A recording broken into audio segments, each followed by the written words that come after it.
The first day of a new year traditionally brings lots of resolutions along with new laws. NBC Bay Area's Rosato Jr. takes a look at some of the things you should be aware of in 2021.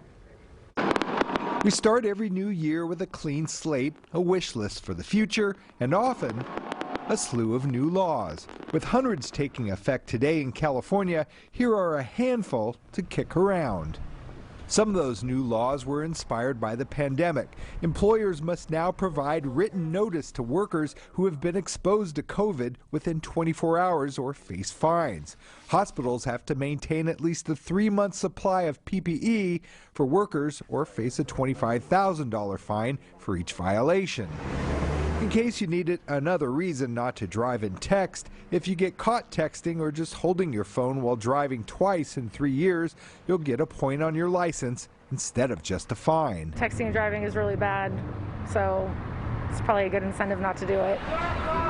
Some laws reflected the recent racial equality demonstrations inspired by the death of George Floyd. Police in the state are no longer allowed to use chokeholds, and people can be fined for calling 911 to harass someone based on race or gender. You know, racial profiling is a real thing.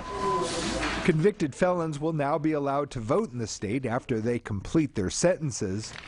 And inmates working on state fire crews will be eligible to get their records expunged of most nonviolent crimes. We want folks to be able to be productive members of our communities when they're finished serving their debt. The state's minimum wage will rise to $14 an hour for large companies, though most Bay Area cities already have a higher minimum wage than that.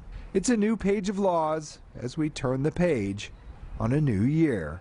Rosato Jr., NBC Bay Area News.